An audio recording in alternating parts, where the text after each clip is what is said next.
What will you do if you're the king of an empire and you rely on the slavery of your people to keep you rich and powerful? But you see your people waking up and starting to show dissent. What would you do if you wanted to stay in power? You would sure hope that they forget about it. You would want to distract them, or even better, turn them against each other, so that they forget about their original cause. The mainstream media, which we all know is in the business of maintaining the status quo, is doing a great job at doing just that. They are reducing this global transformation that's going on, this beautiful shift in human consciousness, into a petty war between each other. They will continue to create sides for us to choose from. They will keep our minds focused on skin color and uniforms. They will tell us what opinion to have about events and other people. But what they will never do is bring focus back to the message of truth and change that is trying to be born and heard through this social upheaval. Are we listening to it? Are we paying attention? Or are we falling into the trap of being divided and conquered once again?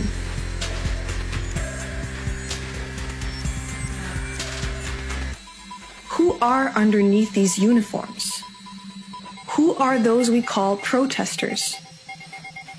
From up close, one may be wearing a shiny badge that supposedly grants them authority over others, while the other may be holding a sign of rebellion against this said authority. But from a higher perspective, it's all the same. We are all human beings.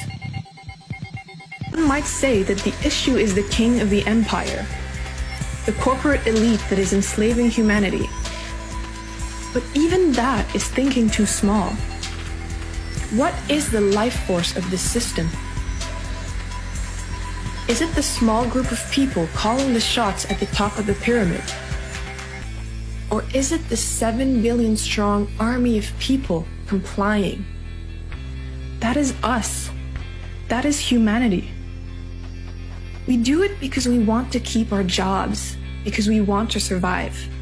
But we only have to struggle to survive if we comply with a system that keeps us in isolation and competition.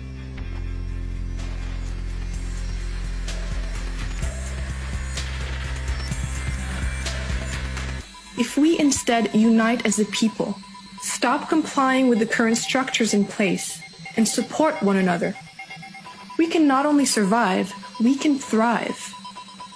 If we focus on solutions and learn about ways to be self-sufficient, we will no longer need to depend on the so-called owners of this world. If we use our creativity to build a new model that can work for everyone, including the environment, the old system will no longer hold power over us, because we're the boss. We are the ones who either give it power or let it collapse. We blame society, but we are society. Let's ask ourselves, what world do we want to live in?